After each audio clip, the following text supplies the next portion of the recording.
Good afternoon, everyone. We're going to give it about 30 seconds here for people to hop in, see a bunch of people coming in at this point, and then we'll get started. Yeah, so Colorado was delightful while we were there, but it was very warm. So you guys have been experiencing warmth there Yes, as well, huh? yes, it definitely has been warmer than normal, but I think it's starting to cool off a little bit. For those of you coming to the NBA the end of October, so Yep. for Halloween. So Halloween, we never know if you're going to have warm weather or if it's going to be snow or if it's going to be cold. So when you're coming for the NBA, kind of check out the weather, but then nighttime will definitely be cooler. And definitely check to see. You might have to bring shorts, a jacket, and maybe a parka. Who knows? It's pack a big suitcase and layers Yeah, time exactly. of year. That's kind of how it is in Minnesota.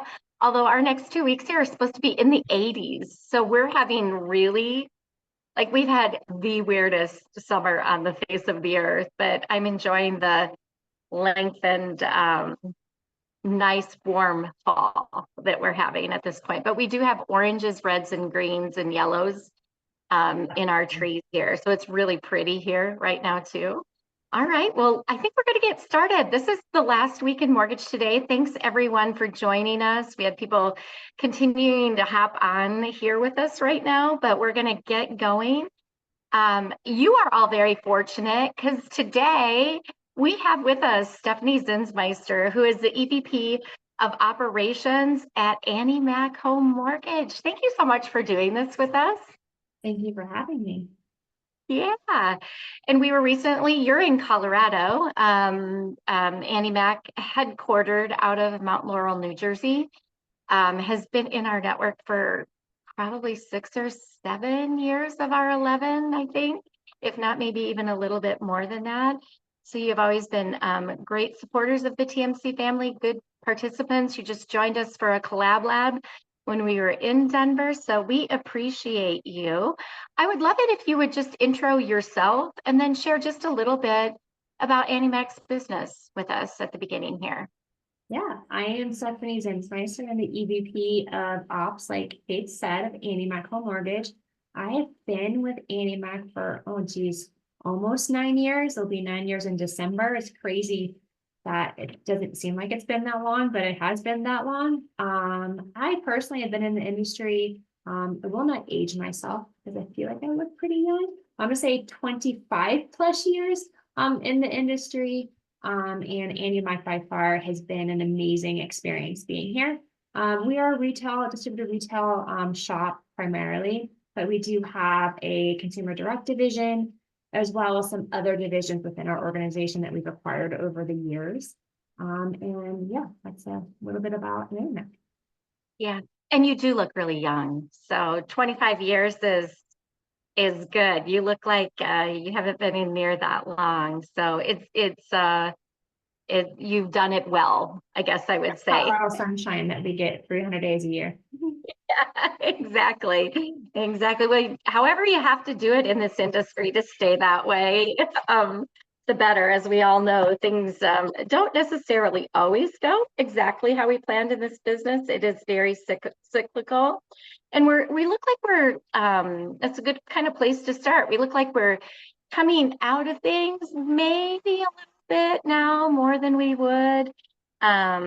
Although, we knew that when rate drop, the 50 basis point thing happened, that was, I think consumers were expecting that to automatically equate to a half a percentage in a rate drop. And we all know that was kind of in the rates already at that point in time.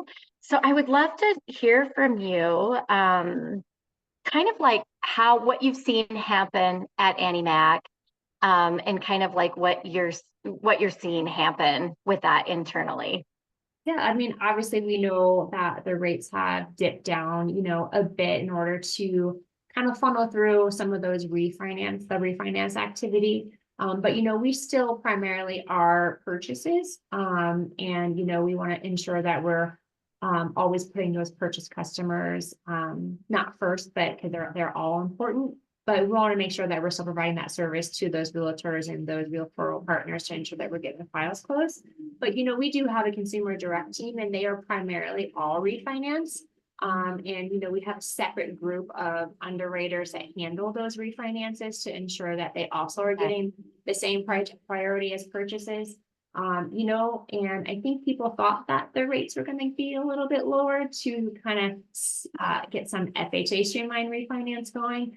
But, we're not seeing the rates have dropped enough to allow for the benefit for the FHA refinance, but we are getting a lot of VA IRRRLs. And, ensuring that we're protecting our servicing portfolio, and our CD team is throwing through. I think we're closing about 100 refinances in that division a month, which is pretty strong.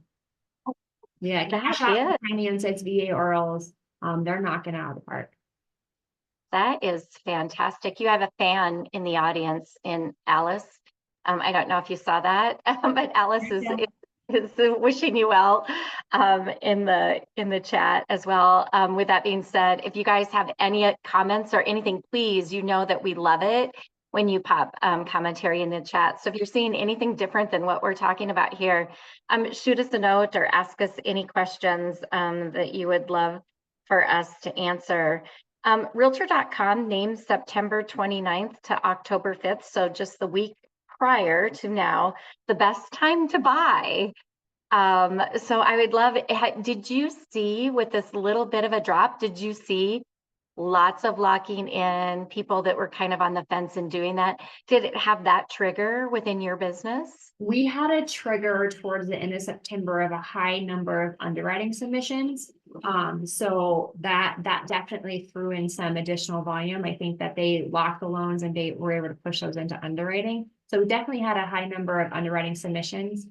We don't believe that that's going to continue to be the case, right? It's going to normalize and kind of it's stabilized back to normal. But, we do have enough activity with our current volume and with recruiting that we are adding to our staff right now. So we are actively hiring underwriters, we're actively hiring closers, we're actively hiring scenario desk, just getting ready for, the Q4 and going into Q1, because we believe that we're going to start the year pretty strong. We can only hope that the rates will get down to kind of spark some more refinance business, and we want to be ready for that. We don't want to get in a situation where we are reacting to the market and then hiring and then having to pay, back in 2020, if you all remember, we overpaid for a lot of staff because everyone was out there because the volume had increased. So we're watching it, and we have a staffing ratio, and we're ensuring that we are staffing appropriately for what we're forecasting. Yeah, so let's talk about that, because that was in the news actually this week about planning kind of for 2025. The headline was the mortgage industry is hiring again, but on different terms. So let's talk about that a little bit more.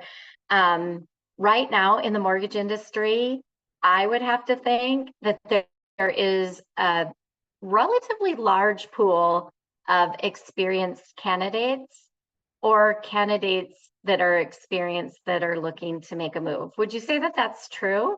Yes, I do. In what you see? I do believe, especially, I know we talked about this earlier, just you and I, Faith, especially, with companies requiring people to come back into the office. People may not want to do that, right? We've been operating in this space for a long time, as we both know that we've been remote employees well before COVID. But a lot of people obviously are remote employees now because of COVID, and, requiring people come back in the office could shoot you in the foot. You could lose some good people that don't want to go back in the office, and they might be actually looking. So, you could potentially be able to grab that staff and get them over if you're a remote organization. Our philosophy has always been that underwriting was always remote. They were never required to come to the office before 2020. We had some in-office underwriters, before 2020 in Mount Laurel. But, when you kind of take a group of underwriters and you put them into a box, like you lose the rest of the country of all these amazing qualified individuals that you just don't have access to. And by allowing them to work remotely, you have access to such a larger talent pool. And I've always taken the philosophy as we're grown-ups and we're adults, we know what we have to get done. And if you can't get your work done, then we have a conversation. And if we still can't make that work, then, maybe it's just not a right fit. But we're all adults and we should be able to get our work done and concentrate on our work when we're working at home, no different than when we're in an office. Yeah, I believe so strongly about that. I know you do too. I've been home since 2010. So, I mean, it would be difficult for me to have to commute into an office every day, and primarily because we have a traffic problem here in Minnesota, as most big cities do. But what a waste of time. I work longer, I get more done. I believe I'm more efficient. And I think sometimes if you have the flexibility, like in your schedule to do some of those life things that you need to get done, you're also maybe a little bit stressed about some of those other things that are going on. And just truly believe if you're hiring the right people, it gives you a better employee base. I would have to think Mount Laurel probably has a lot of traffic too. Similar type of situation if you were requiring everybody to go in there. But Annie Mac has always been flexible with that. And we were talking ahead of time that you guys are a remote company, pretty much with the exception of some individuals that still go into your offices. Yeah, we are a remote organization. We allow everyone to work remote except for, some of the positions that handle paper, right? There's some post-closing positions that, you have to be in the office for. And we do have some divisions, and all of our branches in the retail space are P&L branches. So they might have different requirements for their processors or their LPs or the loan officers. But Andy Mac as a corporate whole, we don't require people to come in the office unless you're in one of those specific, like post-closing, maybe some accounting where you have to receive checks, that kind of stuff. For the most part, we are a remote organization, and we've been able to really get some really great people and individuals that work all over the country. In fact, we have a lot of people, especially in our senior leadership team, that have actually moved from Mount Laurel to other places, during COVID or right after COVID, because they can, right? We have a lot of people that moved to Florida. We have people that moved to North Carolina, South Carolina, kind of, all over that, southern, eastern part of our country. Yeah. And so pool is large. I would have to fit after COVID and, people working from home and with everything that's going on in our businesses related to the technology related it, that who you're looking for may look a little bit different too, right? So, number one, I think signing bonuses, from what I've heard in the industry, correct me if I'm wrong, signing bonuses long gone. Not something that people are talking about right now. Yeah, for operations especially. I don't think there's as much of it going on the LO side, could be different, but I would have to think that in the day and age that we are in now, there's some things that maybe are more important than what they were before. Cultural fit being one of those. Adaptation to technology, maybe another one. What are the things that if you're looking for, say you're hiring somebody onto your team, what are those things that you're looking for in an employee that you maybe you maybe look at a little bit differently than pre-COVID, how you used to? Yeah, and then, well, during COVID, we're just trying to get anybody in the door that can handle the volume, right? And we're not looking at that anymore. We're a little bit more selective in who we're looking for. You have to be a culture fit within an organization. You have to be able to be self-sufficient and a self-starter to be able to work remotely from home, or you're not having to be micromanaged. If you need someone to be constantly on you, when are you going to get this next file done? When are you going to do this? Then you're not a good fit for our organization, because we are, we don't micromanage our teams. We want to ensure that everyone's self-sufficient and kind of, here's your assignments for the day. We expect that you're going to get those done and communicate whenever you need help when you are running into obstacles. We pride ourselves on service. We really need to have that underwriter or that person that's going to pick up the phone and have that conversation with that processor, to talk through those conditions, to talk through that file, and try to really work together to get that file through the system. and get it closed. We all had the same goals to get those borrowers to closing as quick as possible and as efficient as possible. And obviously with quality matters too.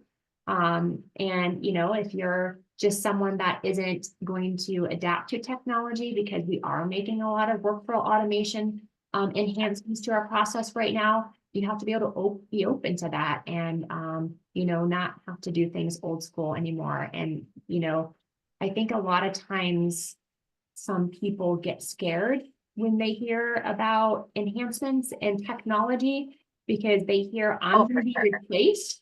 And the answer is no, you're not going to be replaced. It's just going to allow you to do more loans and do more in the same amount of time, which if you're on a bonus plan, that's also going to put more money into your pocket. And it's going to allow us to keep the quality A people, right? If we can help make your job easier and more efficient with technology and you can do more, everyone's going to be happy and it's win-win.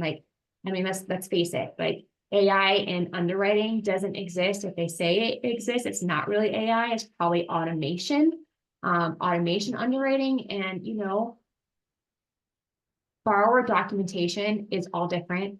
And it's really hard to navigate into one technology that's going to read it all. So in my opinion, you're always going to need that human to review that documentation. But some of it you don't have to, right? You can you can use technology to scrape a homeowner's insurance or scrape a flood cert. You don't need a human to do that stare and compare, right? It can do that for you. But where you need a human is to really look at that credit document if it's different and it's more complicated. Yeah, I always have wondered about that too, because so I was a processor. That's how I started in the business. I was a machine. Back in the day when we were even paper, I had 138 people in my pipeline quite consistently. And because I did it in a way that it was very much like somebody that wasn't a human. I could leave a file on my desk and leave it for a week. I could have left it open and I could tell you exactly what I'd done to it and what I hadn't done to it, because it became very manual. So I've always wondered, like, who is it that wants to do all of those stare and glare boring activities? Because it's like, who wants to do that? I know I never wanted to do that. That was the part of the job that I absolutely just did not like at all. I always tell people that it's because we want to use our people to a higher degree. We want to use them on those higher impact, higher personal touch situations, which I think if you're in a people person job, that would be what you would want to be doing, right? You wouldn't want to be doing all of the other manual boring things that nobody. Agree. You don't want to stare and compare with like 30 minutes and my eyes are going crazy. I can't see. And we have technology for that. So if we can take that part off your plate and, just have you focus on the big things, you're just going to get through more files. And then we're just going to ensure that we are, having the cream of the crop within our organization. Yep. I think that is a great point too, is it, you make sure at that point that you're hiring all of the right people that want those same things, which means it's a cultural fit for you, which AnnieMac has always had just a stellar culture. It's a company that has always had a great culture. Yes, culture, I do have to state, one things that we do pride ourselves on is we have an operational and support presidents club. And that's actually coming up next week in Atlantic City. Yeah. So we kind of combine that with our sales summit, and we have operational and support winners who, over the last year have thrived in their positions and, are winners, and they're going to be awarded with a trip, and we have a lot of fun team building activities. They'll be able to get their award in front of all the salespeople, which is awesome, and be recognized, right? Who wouldn't love that? And it just kind of, when you are in a remote environment like that, it's so impactful for your sales teams and your ops teams to be able to come together and to meet and to socialize. And they're both getting recognized. We have our top LOs and salespeople that also be recognized at Sales Summit. So they're all being recognized in front of each other. And it's just an awesome experience to kind of bond and continue to grow and build that culture on. Yeah, and I remember you guys have done that for years. So that's not like, you've always valued your internal teams just like every other team member. And I think that is one of the cultural differences in the way that you know, sometimes in some companies there's a divide between production and ops. And I never felt like you were my customer back in the day, a long time ago. I never felt like you had that similar like divide between the two groups. It always has been something that it's like, let's move this together, you know, let's do this together. I was just going to ask you if there are things that you're doing to build up morale and creative things that you're doing, like as we head into the new year that you found that really, really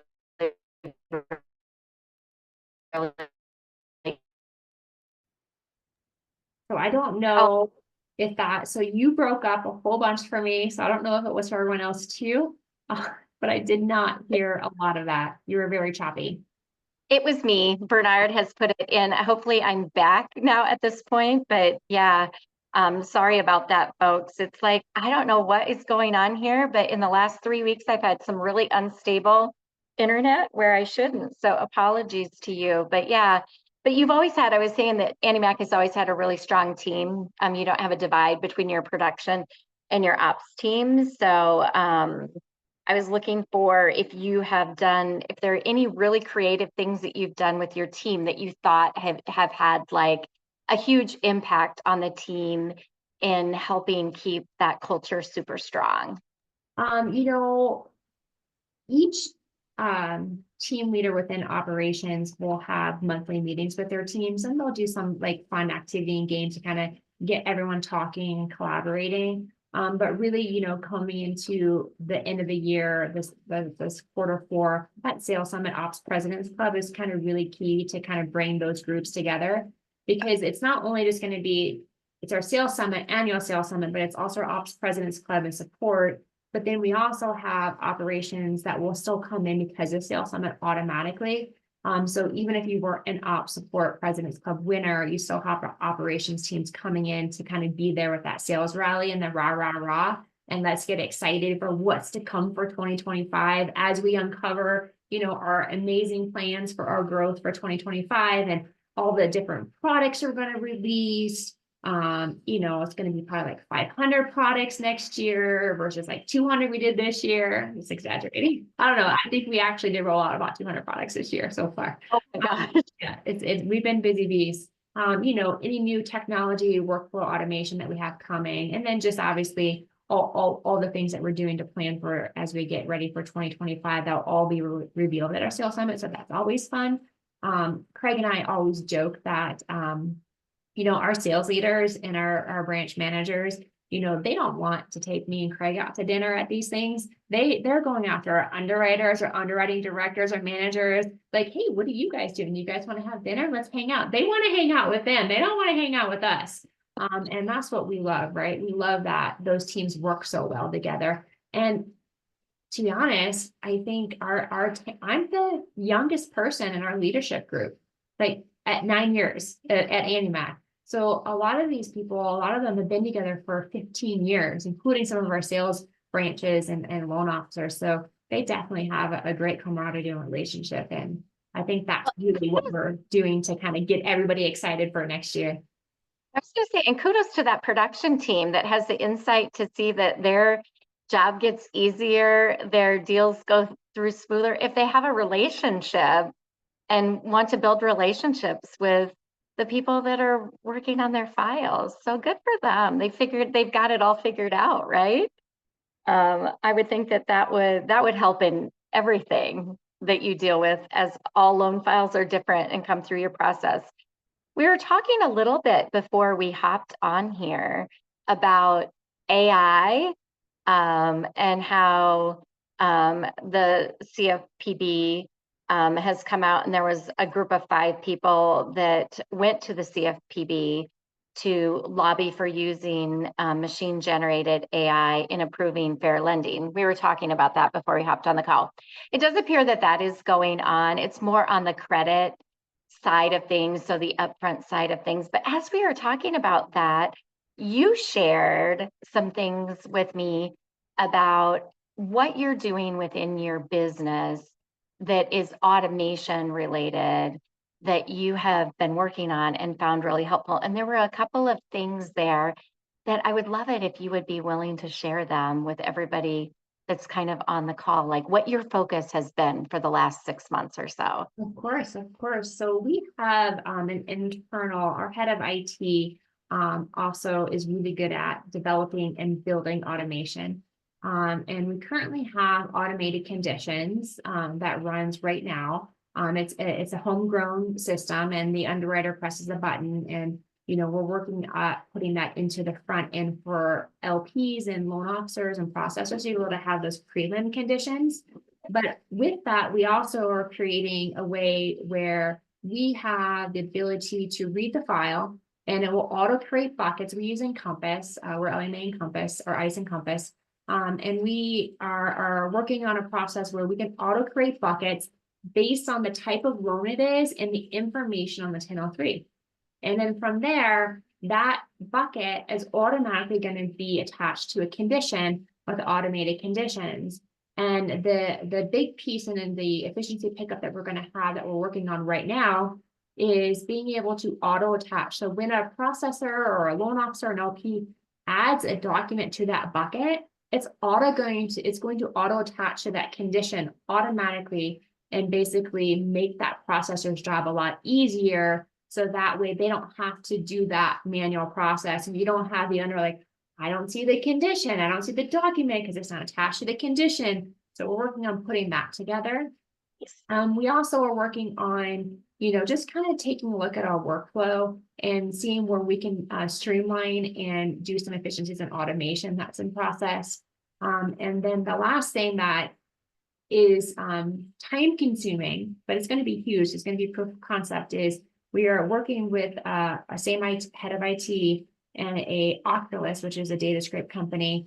And Yep. we're able to, we have rules written on some key documents that you typically always have for every closing: homeowners, flood cert, MI cert, FHA case number, CPL letter, wiring instructions. And what we're doing is that we're putting those documents, as soon as they're uploaded into Encompass, it's going through this system on the back end and data scraping it to verify that it meets all the requirements that we're looking for. And if there's anything that doesn't, it will push out a notification to the processor to fix that immediately, so that by the time it's CTC, all those documents are scraped, the data's in Encompass, closure doesn't have to do that stare and compare anymore. Now we're just really much balancing with title, and it's going to make our closing process so much quicker and faster. Yeah, and what processor isn't going to want something to look at something for them and create a task for them and tell them what to do? Yeah, immediately when the document's placed in, right? Yeah. Yeah, so they're not sitting there on the hundreds of those that get in and trying to work through them all at one time. That's pretty cool. In the streamlined process, I know a number of people have talked about this within our TMC family about the work number and the cost of the work number and the cost of some of those other verifications.